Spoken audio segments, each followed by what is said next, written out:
Good morning, Ram Nation. Welcome into DNVR Rams Live, presented by Natures of Colorado, the Northeastern Colorado dispensary, providing top quality cannabis and a wide variety of products. Remember to use that code DNVR online or mention it in store or drive through. Hope everybody is having a good weekend so far. Been a cold one, obviously. Hope everybody got home safe, I should say, from the game on Friday. Obviously, Super Bowl Sunday. Looking forward to it. No, I am not a 49ers fan. I do have this hat from back when I worked at Lids in high school. A very random assortment of gear from back in the day. We're getting into a lot today. We're breaking down a big CSU Rams win. They are now winners of 4 straight. Really have been in really just control over the last couple of games. It's been great to see the response that this veteran group has had, especially after, such a tough one up in Wyoming. Really could have spiraled the season. Cannot continue to emphasize enough just how impressive, these guys have been able to handle all of this. If you missed my interview with Owen Long, go check that out. 2024 CSU football signee. He was the only signee on National Signing Day. The early period kind of takes some of the excitement out of National Signing Day now, but we went into his recruitment process, why CSU is such a natural fit for him. Good Lord. He actually has a ton of family out in Colorado, is here multiple times a year. So it feels like it's going to be a really perfect fit. And honestly, I'm very intrigued by him as a prospect. I think when you look at his athletic profile, just coming downhill, he's going to fit really nice at linebacker. Rangy guy that plays sideline to sidelines, and he embraces contact, which, that's what you want out of that position. Anyways, go check that out. Certainly appreciate him giving me some of his time, especially before his season opener for the baseball team. So always appreciate those guys. Great to see CSU get back on the winning track against San Jose State. They won the first 23 meetings all time against the Spartans. Got swept by San Jose State last year, which was fluky. We know the circumstances, but it was great to see the Rams get back on the winning track, now 24-2 all time after the 66-47 victory. Always nice to see Tim Miles back in Fort Collins. I'm not going to lie, it seemed like there was a little bit of politicking going on. He was kind of like a former mayor returning, kissing babies, shaking hands, all of that fun stuff. I mean, I don't want to focus on this type of stuff every single episode, but I think we all have seen the reports about Nico Medved being a pretty popular national candidate for jobs like West Virginia, certainly some other high majors that could open up down the line. If you're a guy like Tim Miles, who I don't think is at San Jose State still because he wants to be, probably doesn't hurt to come back to your old stomping grounds and, shake hands with the boosters, take photos, old players, all that fun stuff. And, he's a great dude. He's certainly playing it right. I don't blame him for doing so. But also nice to see Nico Medved get the win over his mentor, especially after getting swept uncharacteristically a year ago. I don't think this is a situation where we need to this isn't a game where months from now we're going to look back on it and be like, man, that win over San Jose State, they really took care of business against an inferior opponent. But I mean, they're really playing well on both sides of the basketball right now. And defensively, I felt like CSU was really locked in from the start.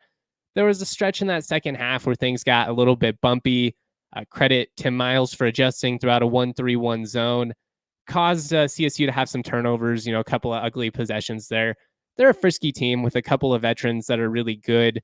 They're not just going to lay down and lose by 50, so it wasn't shocking.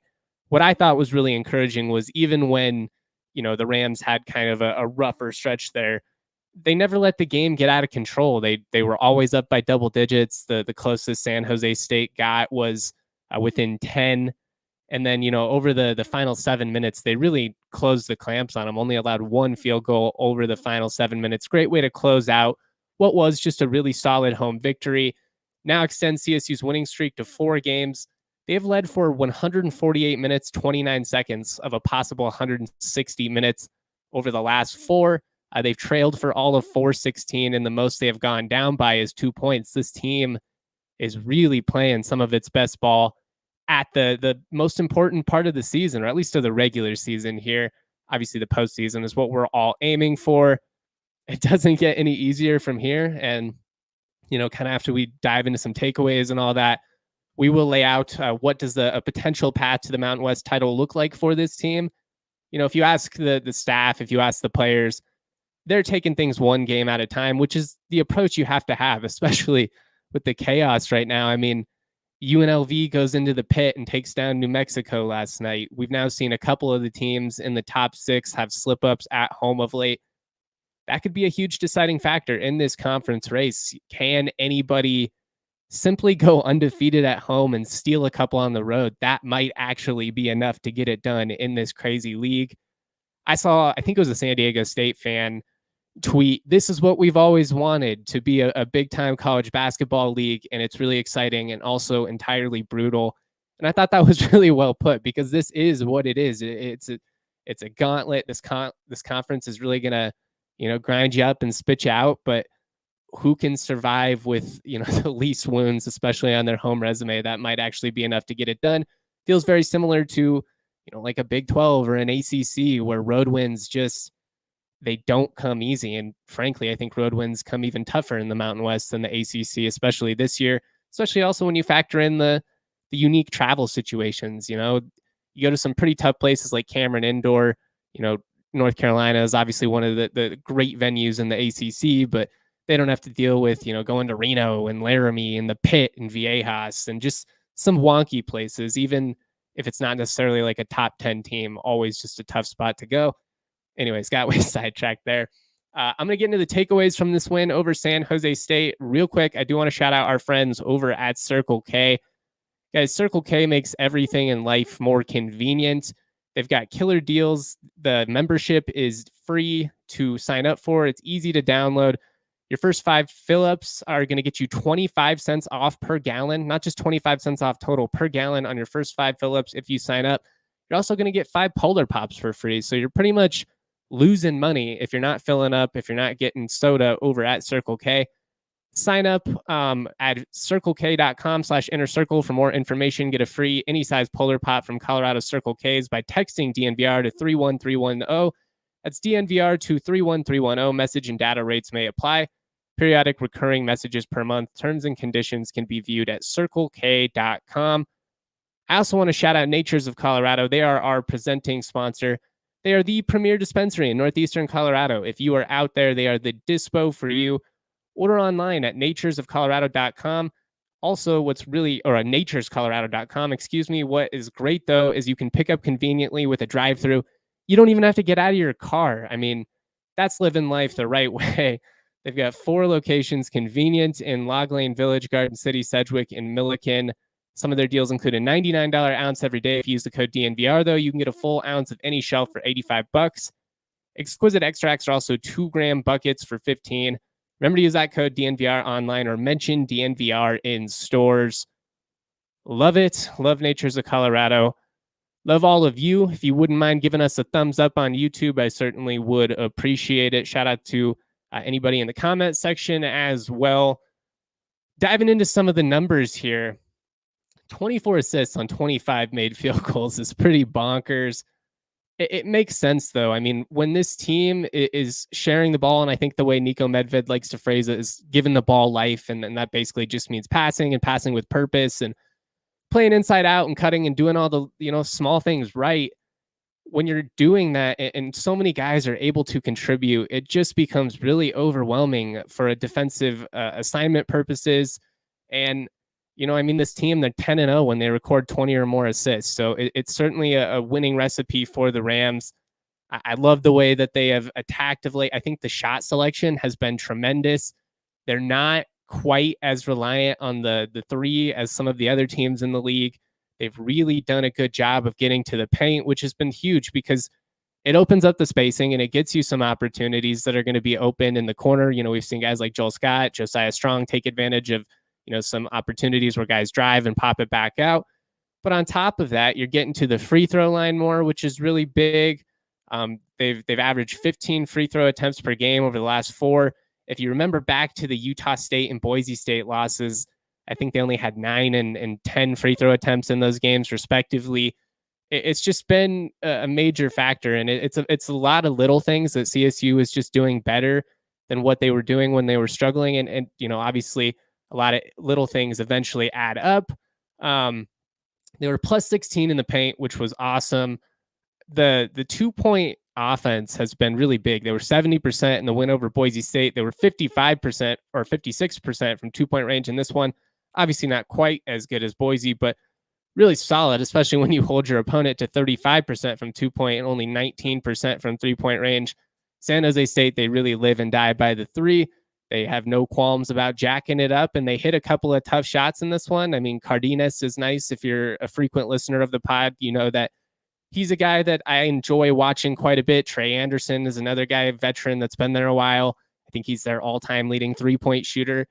If you let those guys get hot, they are certainly capable of making things interesting. And, they hit some big ones in the second half. But again, the Rams were just always in control. They never let this get away from them. And that speaks to the maturity and the mindset of this team. They executed, they got it done against an inferior opponent. Keeping things going. Rebounding was kind of a wash in this one. They 34 a piece. Rams held the advantage on defensive rebounds, but also gave up a few too many offensive rebounds. It only resulted in 6 second chance points, though. So I'm not tripping over it. And some of that lends to do with what CSU wants to do in terms of getting out in transition. They're always looking to push the pace, to get out and run on you. And when they are able to, man, that makes it that much more challenging to stop this team, especially when they're executing the way they are in the half court sets. They're consistently getting good buckets. They're sharing the ball, as we've already said, 24 assists on 25 made field goals. You finish with a plus 16 advantage in the paint. Got to the free throw line twice as many times as their opponent. I mean, this is what they needed to do against a team like San Jose State. You needed to just simply go out there and execute. And I thought the Rams did a really nice job of that on both sides of the ball. The bench was terrific once again. 23 points out of the bench, 18 points from the rotation in the first half. If you can get like 18 to 20 a night from this group consistently, the Rams are going to have a pretty good chance to potentially, go like 6-1 down the stretch. I mean, especially with the way that the starters are playing right now, they're doing the little things, and it's been great to see. And, Jalen Lake, he only had 2 field goal attempts in this one, but he was plus 14 in the win. Had a couple of steals, had a great play at the end of the first half, actually. Got a steal, which led to a transition layup. I think it was for Joel Scott down low. You look at a guy like Rashaan Mbemba, who comes out and has 13 points. That ties his career high. He also had that on Thanksgiving Day against Creighton. A couple of big wins. He has now come up for the Rams. I think he could potentially be the X factor that kind of allows the Rams to reach that extra gear necessary down the stretch here. Now, the schedule is really tough, and I'm not going to overlook anybody that CSU plays from here on out. As we have seen this week with Nevada and UNLV each picking up some big wins, man, like even those games are going to be really tough. You don't want to overlook Air Force or Wyoming going to the pit and Viejas. That's its own deal. But when you have a guy like Rashaan Mbemba who can come in and give you 15 minutes off the bench, 15 really hard minutes too, where he's not afraid to pick up a couple of fouls and play physically, but he immediately comes in and kind of changes the tone on both sides of the ball. He's so strong. He's able to, kind of move some veteran players in the league that are tough assignments for even, the best of post defenders. I've really been impressed with his growth this year, and I think he's done a good job of getting to the free throw line more, where he's been great. He looks really poised up there, knocks down a bunch of free throws in these last couple of wins. Has just been super poised altogether. So big game from Rashaan Mbemba. I wanted to make sure that I talked about him when we highlighted the bench. Obviously, Joe Palmer is going to do his thing. He continues to dive for loose balls, hit big threes. He's attacked the hoop a little bit more these last couple of games. I've liked that, especially because the 3 ball has not been fallen quite as consistently for him. He's still finding ways to impact the game, though, and that's the big key for those guys. Isaiah Stevens, Nique Clifford, they're the stars of the show. They're going to do their thing night in, night out. Joel Scott's really become one of the better players of late as well. If you can get the rotation to just be impactful the way that they have of late on the offensive side, because they've always been pretty good defensively. I think that's kind of the big difference when you look at CSU and compared to some of these other teams. the Rams haven't gotten blown out by anybody, and that's largely due to their defensive effort.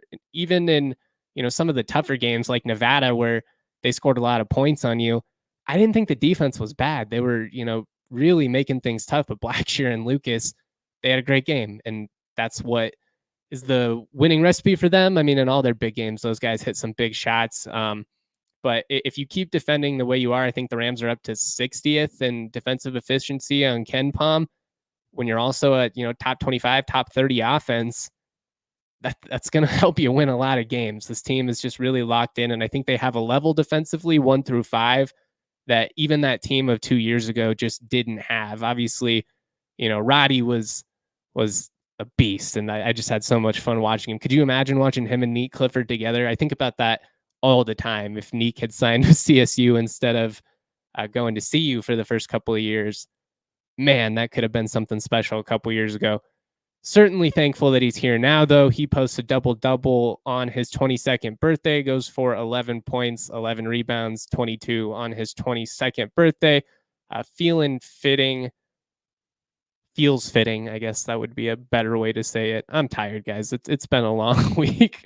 But he just did a little bit of everything in this one. The scoring was nice. I mean, 11 points, 3 of 7 from the floor, but he got to the free throw line, hit 5 of CSU's 12 free throws, 11 rebounds, also had 5 assists, was able to drive and kind of kick it to guys in the post a couple times. Other instances where he popped it out and people were able to hit threes. He had a couple of blocks. He had a couple of steals. He's just been unleashed in Fort Collins, and it's been really, really encouraging to see him and just how he's able to impact the game in so many different ways. What's really special about him and Isaiah Stevens, who, he had 9 points, 11 assists. That's a quiet game for him. 9 points, 11 assists is quiet. That's hilarious. But, what's huge for those two is they don't need to score 30 to make everybody on the floor better to help this team win games. And when I think about the potential of the Rams, surviving this insane conference, finding a way to grind out, maybe 5-6 wins out of the last 7 here would probably put you in the mix. We'll get into it here at the end.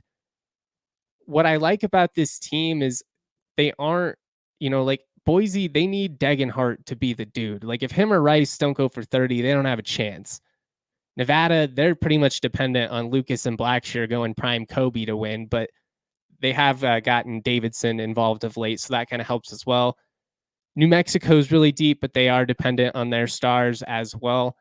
I don't know. I mean, maybe this is me being unfair because obviously the Rams need Nique and Isaiah to play well in order to be successful. But when probably one of the front runners, if not the front runner for the Mountain West Player of the Year, and Isaiah Stevens, when he can score less than 10 and you can win by almost 20, like that's pretty indicative of the depth that you have. And I just think that's been the difference for this CSU team in some of these tight games here is they've got so many guys they can throw at you, and so many guys are stepping up and making plays, whether it's the steal that Jalen Lake gets at the end of the first half, which leads to a transition bucket. Kyan Evans had a big corner 3, which I love to see him shoot it confidently, especially because it came off of a possession where he had kind of a sloppy turnover before, drove into traffic, didn't really seem to have a plan, kind of tried to dump it off late, ended up being, I don't think it was a pick 6. I think CSU got to stop the other way, but it ends up being a sloppy turnover. And then the next possession, true freshman, great spacing, finds some open space in the corner when they try and double in on the post. He's wide open. They hit it, they kick it out to him. He drills that 3. You love to see all these guys stepping up when their number is called. We're not a one-man show. We're not a two-man show. Now, obviously, Nique and Isaiah, those are the stars. Those are going to be the guys that probably dictate what this team's ceiling is at the end of the day. But, they don't need those guys to go for 30 and 15 every game in order to win. And there was a stretch there where it kind of felt like that was the case, especially early on in conference play. So I want to credit everyone, man. Josiah Strong, he's playing so well right now. Joel Scott has really come to life. He had double-digit scoring in this one. Let's see what Joel Scott finished with. He had 12 points, 60% shooting from the floor, 6 rebounds. Also had a block. He was plus 13 in 28 minutes. I mean, he's been huge. Cartier has not been scoring quite at the same pace that he was early on in the season. He's another guy that as soon as some of those threes start to fall more consistently, all of a sudden he's going to be back up to, like 15 points a night. But when, he's had some quiet games, they've been able to get the scoring out of Rashaan Mbemba, out of Joel Scott. And again, that's the big difference between now versus like Utah State and Boise State. If they didn't have the losses to Utah State and Boise State early on in the season, if the Rams weren't able to get massive showings out of their stars, they just didn't have an opportunity. And right now, yes, you would like to have your guys, go off, especially in the biggest games. But on a night like this, it was just encouraging to see everybody get in the mix. You had 9 different guys score multiple field goals in this one. Everybody finished in the positive in terms of plus minus. Really just a positive victory. I mean, obviously, this is what you're supposed to do against a team like San Jose State. The cutting has been great, Frederick. I'm with you, man. In the comment section, the cutting's been awesome. The passing, when you have 24 assists on 25 made field goals, you're going to win a lot of games. So credit the Rams for executing. I don't want to get too redundant here, so I think I'm going to move on.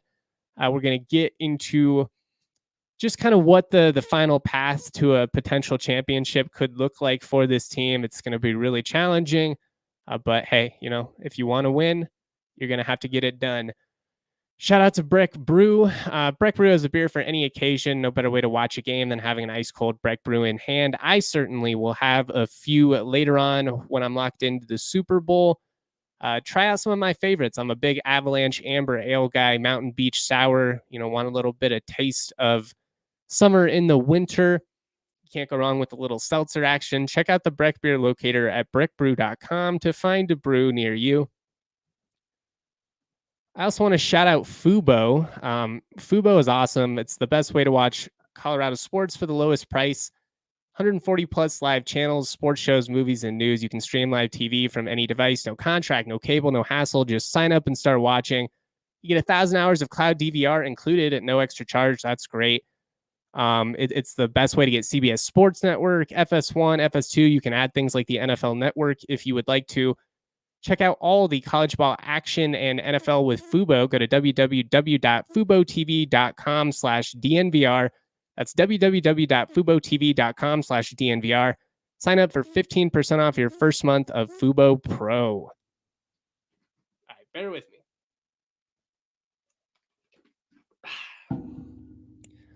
All right, it's hard to ramble for 40 straight minutes without getting a little bit of water in there.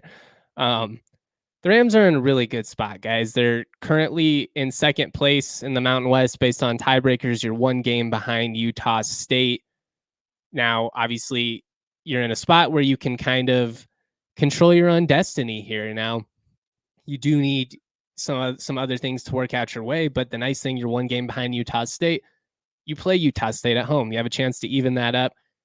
And frankly, Utah State, they did pull out a big win here this weekend, but they've looked a little bit susceptible at times. And that's kind of the truth with all these teams.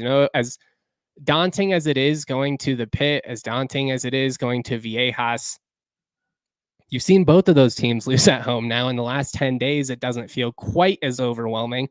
Now, those teams are going to be hungry. They're looking for wins, especially if you're San Diego State. If you're New Mexico, you don't want to get swept by the Rams.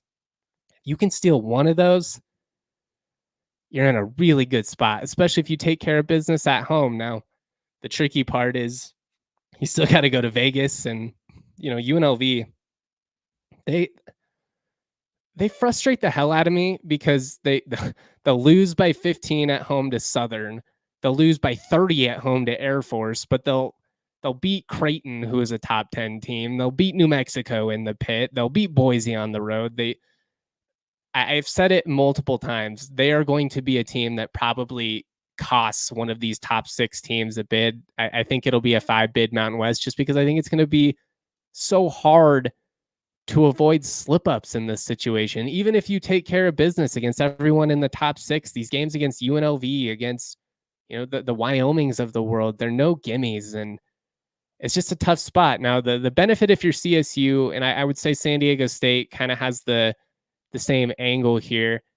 with the quality non-conference resume, we're in a really good spot when it comes to at-large resume. Teams like Boise State right now, even Nevada, who's pulled off a couple of huge wins, and all of a sudden, they're right back in the race. They feel a little bit more on the bubble as of now. They don't have, the quality non-conference schedule that CSU did. That's a huge selling point. I mean, even a team like New Mexico, who's got a really tough stretch coming up. I mean, everybody does. If you can just, 7 games remaining, if you win 3 games, I think you're for sure in the tournament.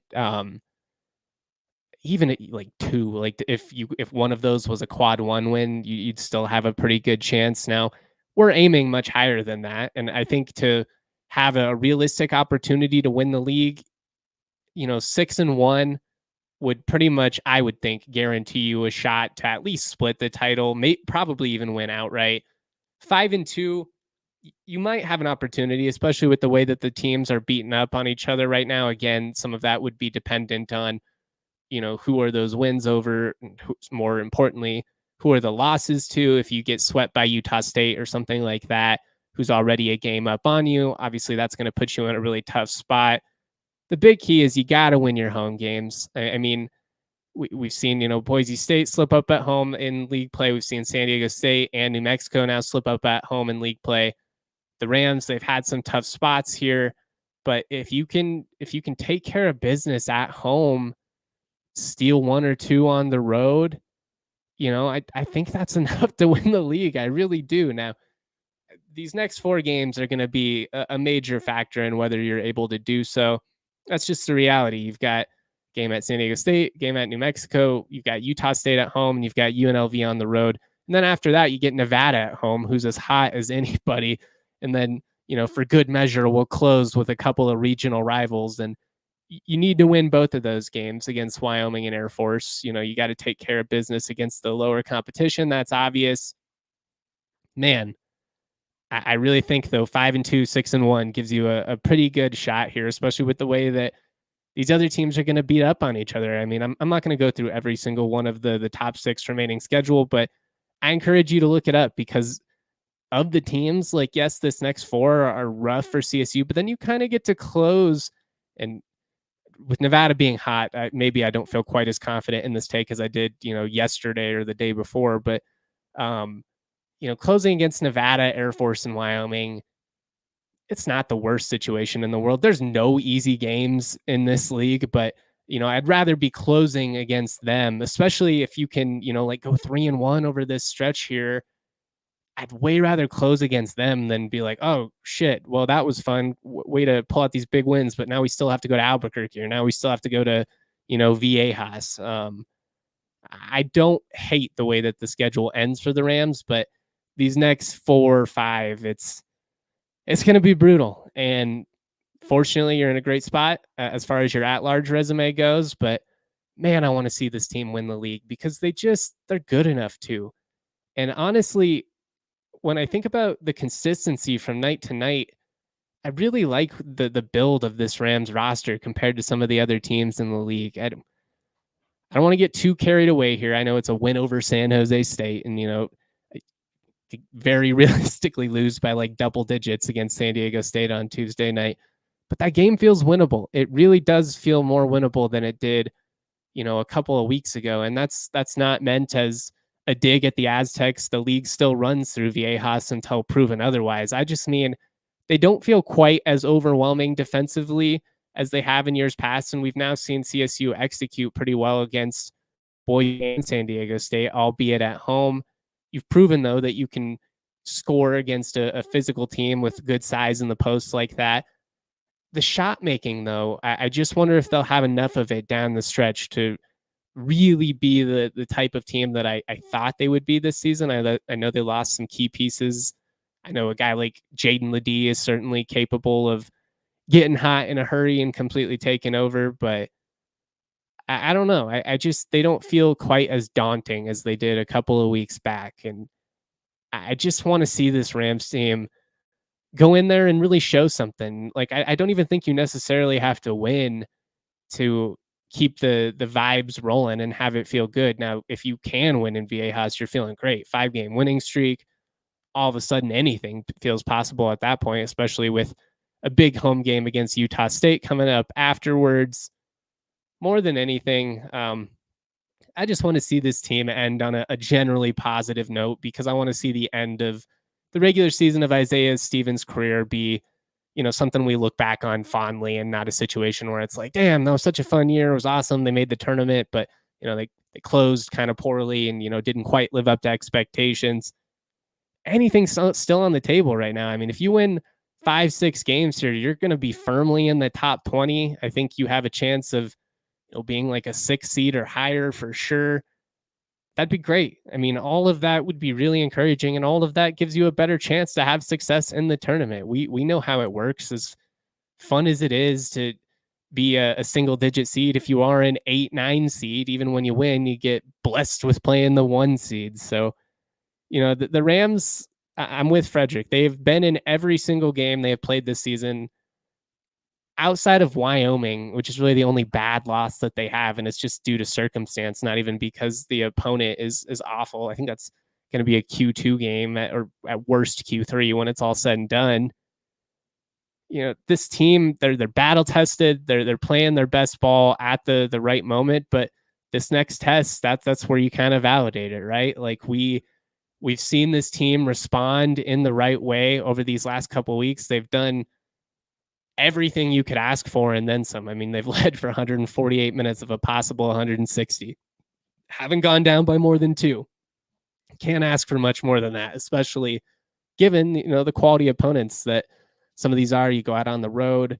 But this next 4-game stretch is ultimately going to dictate, what is this season remembered on? Is it one of the multiple really fun seasons in program history, or is it the season you look back on and, it's the defining moment of the Isaiah Stevens and Medved era? I mean, that's what's possible. This team is certainly dangerous enough to win the league, to make a legitimate run in the NCAA tournament. It's up to them to go out and execute. And I know that a lot of people, man, when they struggled there for a couple of stretches, they threw in the towel and all that. And you can't get too high, can't get too low. Not trying to sound like a basketball coach here, but man, this has just been fun. And I'm really impressed with the way that this team has responded. I don't think people give them enough credit, especially given the depth of this league and just the emotion of experiencing what happened in Laramie, to then be put in a spot where your back's against the wall and you have to win, you have to execute.